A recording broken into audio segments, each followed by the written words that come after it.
princessaelsaa. If you haven't noticed by the little wave I'm doing, I've been watching way too much Nicole Raffi. I absolutely love her. I've been watching her for like, I don't know, 3 years now. But anyway, today I'm going to be talking about my newest hyperfixation, borderline, special interest, I guess, the Marauders. One second. Okay, so I have it on my Nook. I downloaded it straight off of AO3, and I got a cover off of Google. I know this one was like popular for a while. Did a little EPUB cover converter, and bam. I don't know if you can see, but I am 73% through the book. So that's crazy. So a little fun fact. Okay, also, before I get into the facts, here's my cover. It's a little insert in the back, my pop socket, and then my Piper McLean. This knife destroys by. No, I got it in August. So story time. Let's take it way back. Oh, also, sorry, I'm all over the place.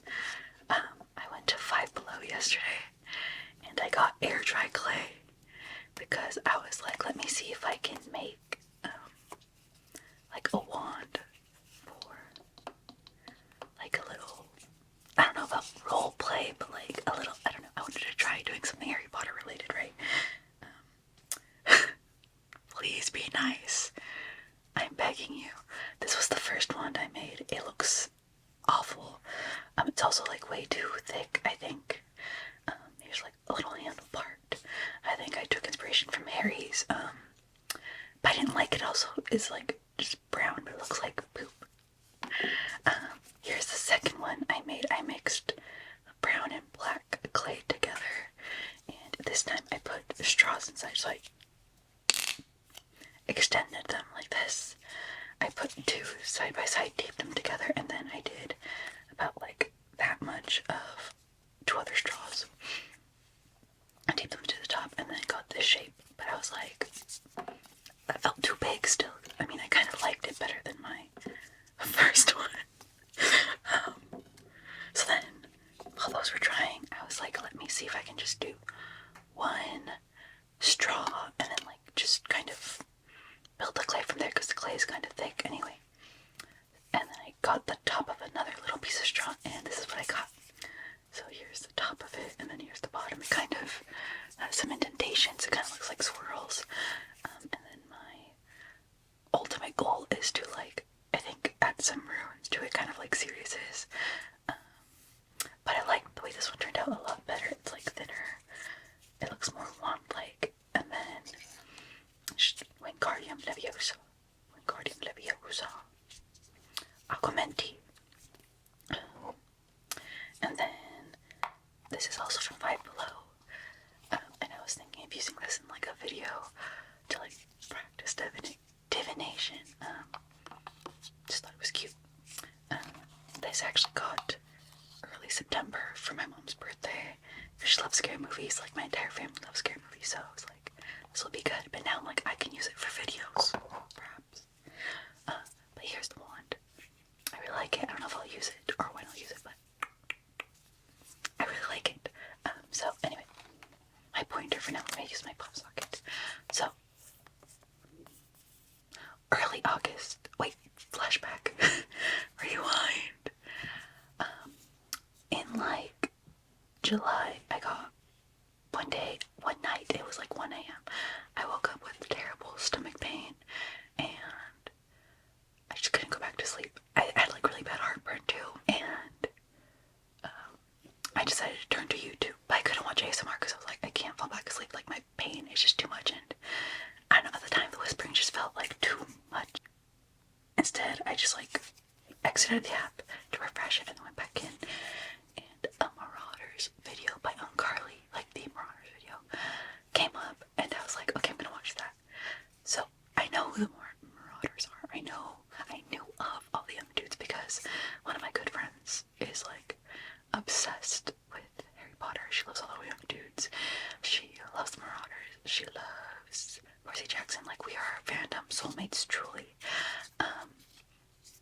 So I watched Carly's video on the Marauders, and then Brooke Moon, I believe, her video on the Marauders as well that night, and I was like, I think I sense a new hyperfixation coming on.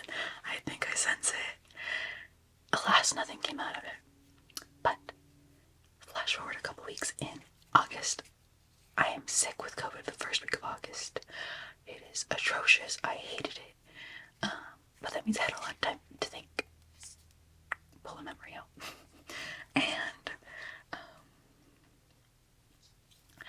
I was already thinking of getting an e-reader. I love my Nook, but I was like, I feel like I don't like it enough. I didn't like it enough at the time, which sounds so consumeristic of me, because it is. I debated getting Kindle, but I was like, I am not going to support Jeff Bezos. Fuck that, right? Exactly why I made my own wand. I do not want to support J.K. Rowling, so I made my own wand. And so, did some research, and I found that I think the Kobo Libra color is for me. And it is. I really like it.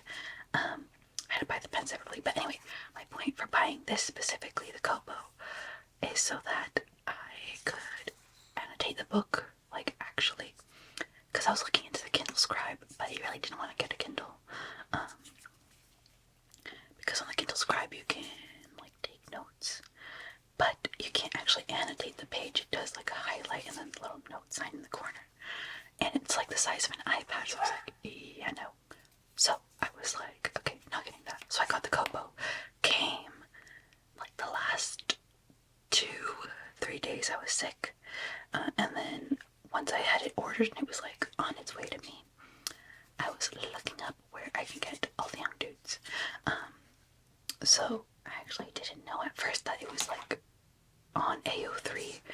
I thought it was like some type of abandoned fan work that people were selling because people couldn't get anywhere, or like whatever. Anyway, which, like, by the way, please do not buy the book bindings off of Etsy. That's like highly illegal. And if Miss King being 89 is ever like revealed, she can get in some serious trouble. And like, it just affects fan works in general, because like right now fan fiction can be made because it's like no one's profiting off of it, therefore it's not like copyright infringement. But the people who are selling book bindings of all young dudes is like very illegal, and trust me, I was very tempted to buy one, but I was like, I cannot, like, that's wrong. Same thing, some people were selling like the EPUB, PDF versions of all the young dudes split into the 3 books, and I was like, no, I'm just gonna go to AO3 and see if it's there. And it is, obviously it's there, still active. So I downloaded the EPUB version off of it. I downloaded the EPUB version off of AO3 archive of our own. But like I said, put it through the little EPUB cover converter, and bam, downloaded it on my Nook and my Kobo, along with like a ton of other books I found. So I have a lot of fanfiction I downloaded off of AO3 on both my Nook and my Kobo. But I also used a site called Ocean of PDF to get like all the Harry Potter books and like any other books I wanted, and I already have purchased on my shelf, but I was like, I'm not gonna spend money to get those books, so I'm borrowing the books.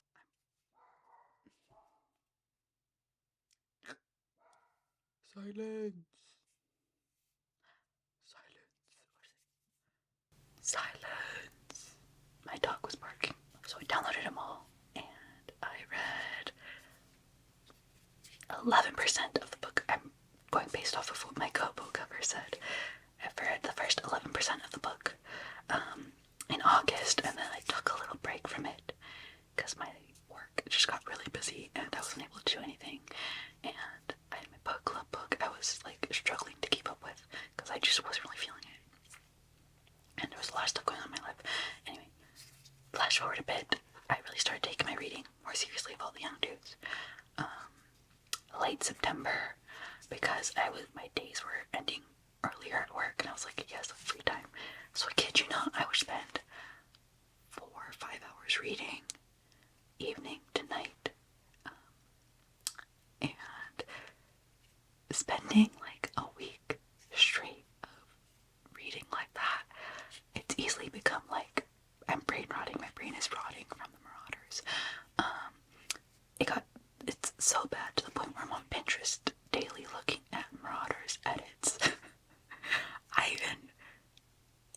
bad because I saw a comment on Pinterest under an edit that Andrew Garfield, Aaron Taylor Johnson, Ben Barnes, Louis Capaldi, and Timothée Chalamet all know that they're fan casted as Mooney, Padfoot Prongs, Wormtail, and Reggie. Now, here's the thing. I don't really care about Timothée as the fan cast for Regulus, though I will say that the edits kind of convince me, but I'm like, I don't know, I really kind of don't care. I'm indifferent. I'm neutral to it. Ben Barnes, on the other hand, love him. He can. That's my Sirius Black. Okay, I'm gonna go on a little tangent here because I don't know if I necessarily would agree with the people who like will comment on his social medias being like, okay, Sirius Black, and like, I get it, it's a joke, but to an extent, I'm like, okay, this man has never played that role, and even if he did, like, to the actors who play roles in movies and shows that people love, like, they are not that character, so like, let's be careful with this line we are towing. But anyways, back to the point. I ended up finding a few edits where Andrew Garfield talks about how he knows about the fan castings of him as a young Remus Lupin, and he is honored by it. Oh my god, I'm freaking out. It made my brain rot even worse. I even found a video of him being like, in an interview, I guess, like a late night talk show, it looked like. Someone was like, what does Mooney mean to you? And he was like, Aaron Taylor Johnson, ATJ, was on a late night talk show, it looked like, and they were like, oh, your son saved the world from Voldemort, and he was like, yep, that's right. Ben Barnes has like been asked questions like, oh, people fan cast you as Sirius Black. He's like, yep, that's me. And then Timothée was like signing some fan, giving an autograph to a fan. It looked like a movie premiere or something, like some type of fashion week type of thing. And someone was like, do you know that you're fan casted as Regulus Black in Harry Potter? And he was like, oh yeah, I've seen that. Like, super nonchalant. And that's like what really did it for me. I was like, okay, like, we get it. Noble House of Black. And then I don't really have a set fan cast for Peter Pettigrew, Wormtail, but Louis Capaldi was like on a radio show, and they were like, you know, to some fans, to some people in the world, you're Wormtail, and he just like laughed, and they're like, thank you for existing. And now I kind of see it. I read like a little short, no, it's, yeah, a one shot, but it's like in a series of other one shots, and like, it's a no Voldemort AU, and when I was reading it, like, Peter was like a lot nicer here, and like him and his relationship with Sirius was like a lot nicer and not as like mean. And I pictured Louis Capaldi, and I was like, oh, that's like so sweet. I see it now. But for all the young dudes, I don't necessarily see Louis Capaldi as Peter Pettigrew. Anyways, if you're also if you're like this deep in the video, the Marauders, who are they? Who are the Marauders? It's a prequel to Harry Potter. All the Young Dudes is specifically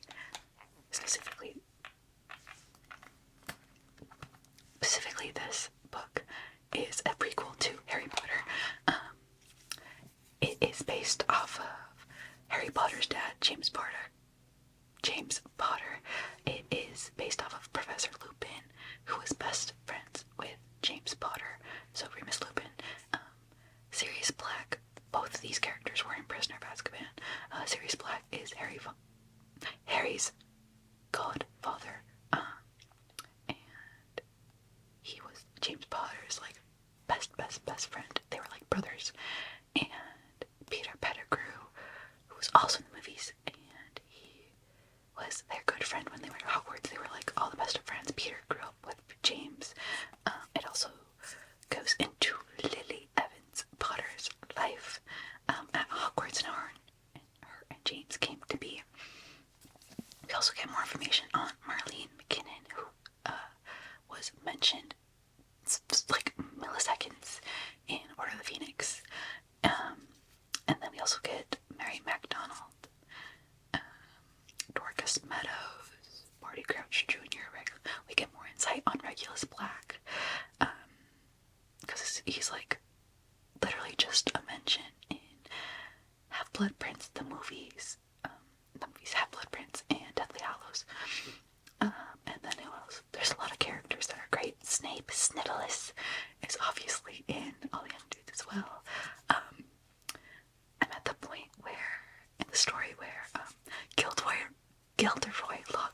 mention, so I think that's like so funny. But yeah, it's mainly about the friendship of the main Marauders. I'm so sorry, but how could I forget? It's quite literally about Wolfstar, Remus Lupin / Sirius Black. How can I forget? And it's really good. And here's why I have to say 18 minutes in, as I'm filming, where I feel like the need to defend this story, because I was on TikTok recently, and I really try to avoid TikTok for several reasons, but I was on it today, and someone asked, like, oh, like, where do I start with the Marauders? Like, help, because they got an e-reader as well. Like, what are the Marauders books? And people obviously mentioned Crimson Rivers, Cadence of Part and Poets. I always forget how to say it. Both of those are on my reading list. All the Young Dudes, which is like the book, right? Like, everyone's like, start with All the Young Dudes and then read everything else. And then I feel like people are kind of being like a little mean about it, because they're like, it's not like it's a shit book. They're like, it's bad writing. They're saying that like it's bleh, that it's problematic. And I'm like, where is it problematic? She wrote this for free. J.K. Rowling, on the other hand, Stephanie Meyer, both those problematic bitches are literally getting money for their shitty writing. So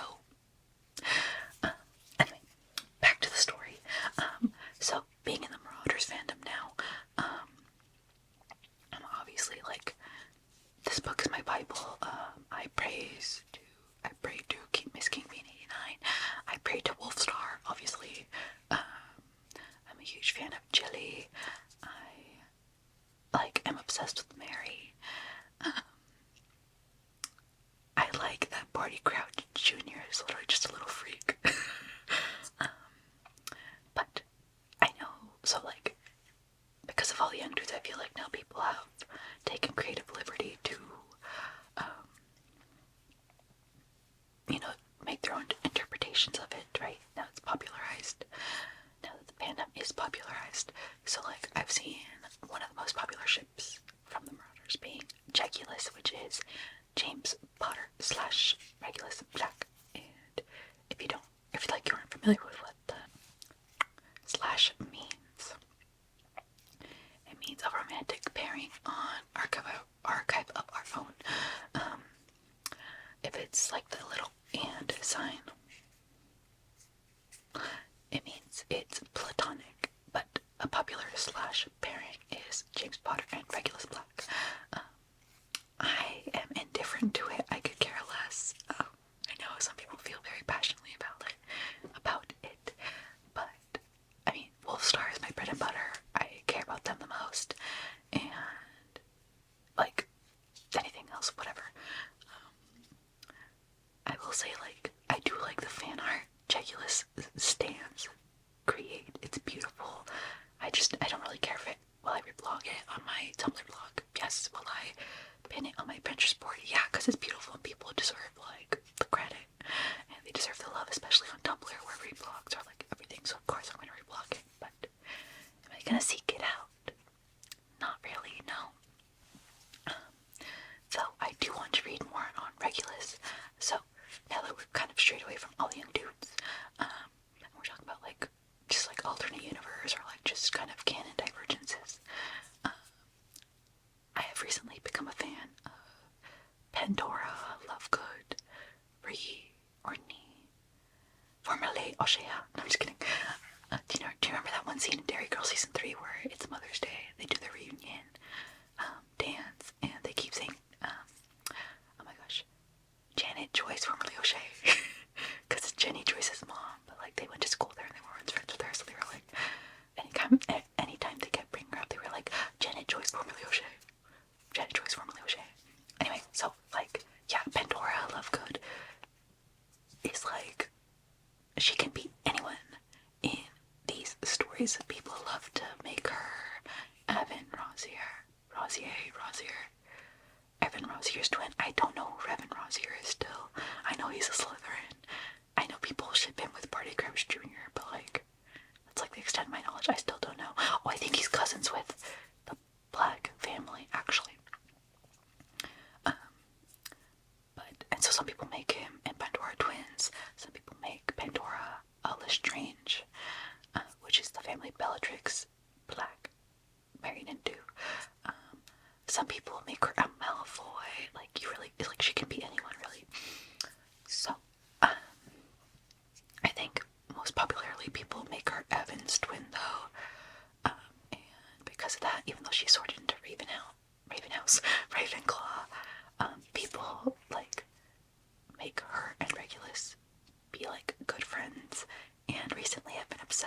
idea, especially with some edits I've seen of like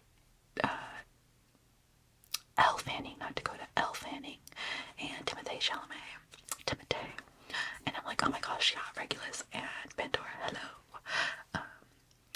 I was like recently, like, I saw fan art on Pinterest, a couple fan arts of Regulus and a baby Luna Lovegood, and I like lost my mind. People were like, oh my god, he'd be like such a good godfather to her. Obviously, alternate universe. And I guess this is the point where I should address the baby girlification of Death Eaters.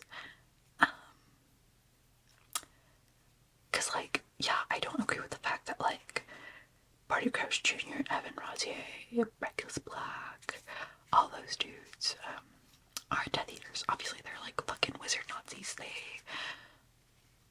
They're blood purists. They don't want intermingling.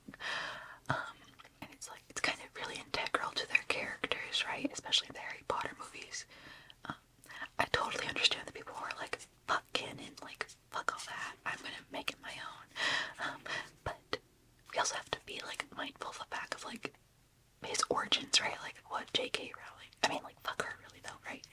But you know what I mean? Like, the intentions that were written for him, even if he did, like, Regulus specifically, even if Regulus was a victim of circumstance, he, like, ended up really, you know, doing a lot of bad shit. Even if he did save Creature and, like, die for the cause, like, die for a good cause in the end, like, he still perpetuated a lot of violence and just bad stuff, right? Anyways, so, like, I don't know. I just feel like I understand why people are hesitant about, like, the Slytherin Skittles and whatnot. I mean, I'm more of the, you know, Marauder side, like, my Gryffindor babes over here. I like them, right? I'm like on this side of the war. I care about what's going on over here. I kind of don't pay attention to what's going on over there. But yeah, I feel like that is important to address as well, because some people do have a problem and feel uncomfortable with the fact that, like, people are baby girlifying, twinkifying, ooh-wooing Death Eaters, right? Like, so anyway, everyone is entitled to their own opinion. And yes, I just spent, like, I don't know how many minutes defending all the other dudes and why it's not problematic. But again, that's my opinion. Everyone has a right to their own opinions, right? Just like people are putting their opinions on this book all over the internet. People are, you know, talking about, like, how it makes no sense to me. But some people have been like, if you even, like, are involved in the Marauders fandom, you support J.K. Rowling because you're still rocking with Harry Potter. And it's like, dude, this is a self-sustaining ecosystem. As people have said in the past, this fandom thrives on delusions. Delusions. This is not supporting JK in any way. Like, unless you buy something off of Etsy or fan stuff off of Etsy, and some people decide to donate it to JK, she's a joke, JK Rowling, which I highly doubt. Then, like, this is not supporting her in any single way. Buying Wizarding World, right? Official Harry Potter merchandise straight off the sites or anything that's, like, branded, that is supporting J.K. Rowling. Still buying all the books, like, from, like, Amazon, Barnes & Noble, wherever, that is supporting her. I bought my Harry Potter books secondhand. The ones on my Kobo and Nook have been borrowed from online. I made my wand myself. It may not look great, but I made it myself, and it's getting the job done. So it's like, this stuff is not supporting JK in any way.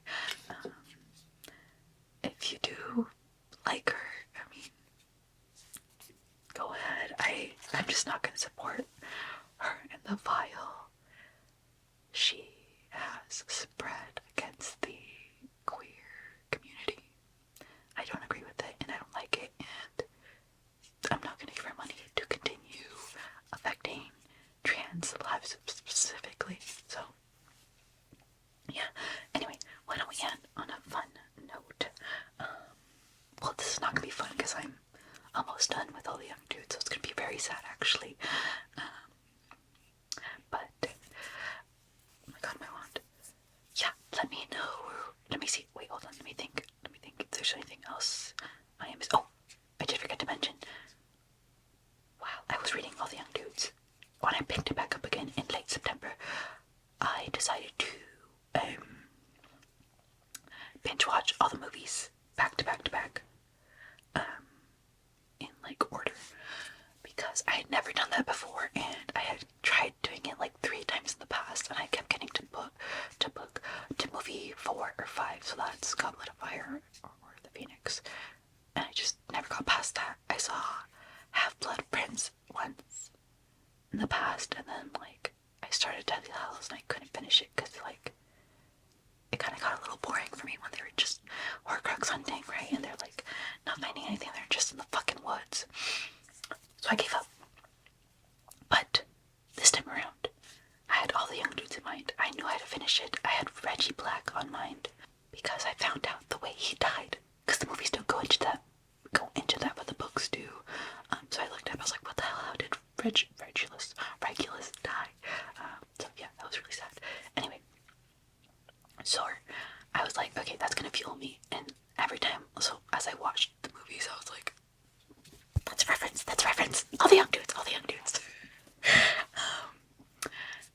Prisoner of Azkaban is like one of my favorite Harry Potter movies of all time. Second favorite, I would say, is Goblet of Fire, with the third being Order of the Phoenix. And here's why. Prisoner of Azkaban, obviously, Wolfstar, hello. Second is Goblet of Fire, Mad-Eye Moody. I don't care if it's Barty Crouch Jr., Polyjuiced as Mad-Eye Moody. It's still our first look at Mad-Eye Moody, and I absolutely love Mad-Eye Moody. What can I say? Third, Order of the Phoenix, because we get Luna Lovegood, we get Neville being like inducted with the crew officially, which like narratively I feel like Neville definitely should have been closer to Harry. Like Harry and Neville should have been closer friends, especially after reading the first book. I'm like, wait, Neville, his family thought he was a muggle. Like they thought that he was gonna be like a squib basically. So I'm like, they should have been friends. Like they should have been closer, especially considering, like, okay, I don't know how it is in the books, but movie wise, they should have been closer, especially considering the fact that Alice and Frank Longbottom got Cruciatus cursed and basically died for the cause. They're not dead, but they're not. Anyway, and then Lily and James obviously died for the cause as well, so I feel like Harry and Neville should have been a lot closer.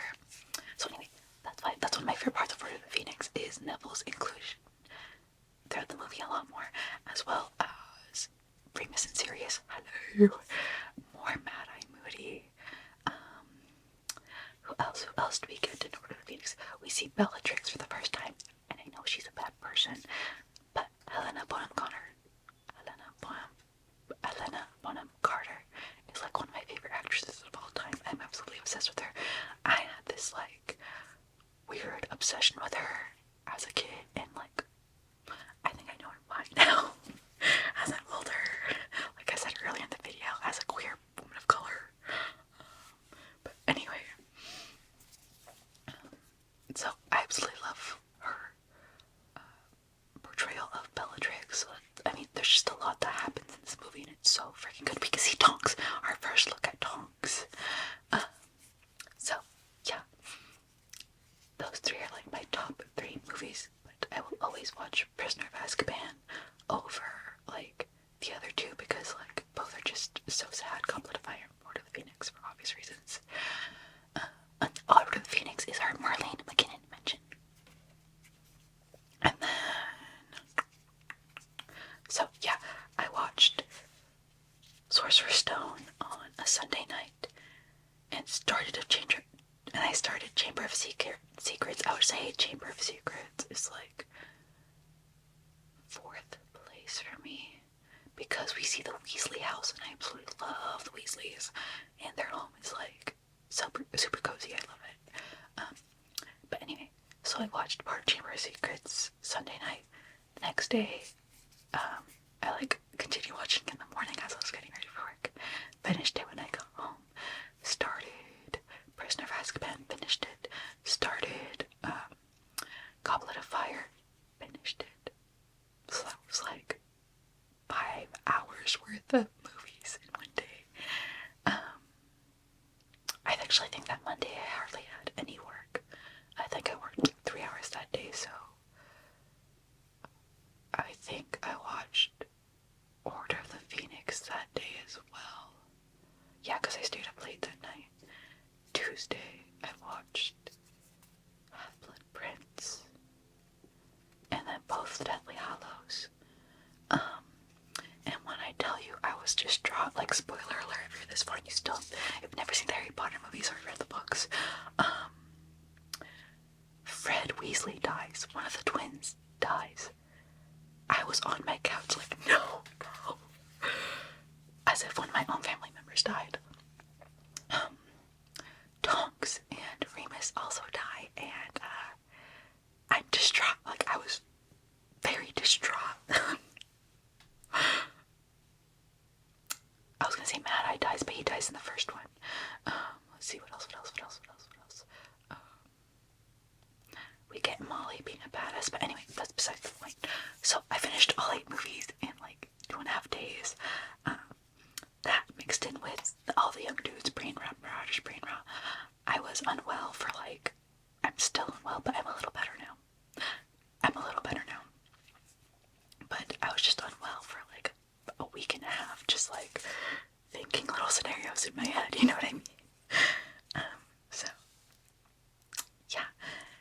And I continued reading all the young dudes. I do take some breaks in reading, because I'm like, it's consuming my life a little bit at times, so I'm like, let me take a breather, let me step back a bit, and then I will continue reading. But I do want to finish it, because I want to read the serious perspective written by Roller Coaster Words. So it's literally all the young dudes, but written from Sirius's perspective. And people say you should read that second, or like just read it somewhere along after you've read all the young dudes. And I also want to read Cadence of Time and Poets, Part of Poets. Fuck, I can't remember. Hold on. Cadence of Part-Time Poets. I want to read that one. Crimson Rivers, as I said earlier, is definitely on my reading list, but I'm a little scared to read it because people say it is very angsty, it is very sad, and definitely not a happy ending because it is a Hunger Games AU alternate universe. Yeah. Anyway, I've been talking for like 40 minutes. I will stop here. I think I covered everything. Once again, if you haven't been able to tell by the different tangents I went on, I do not support J.K. Rowling, okay? I do not support her. I just wanted to talk about my latest fixation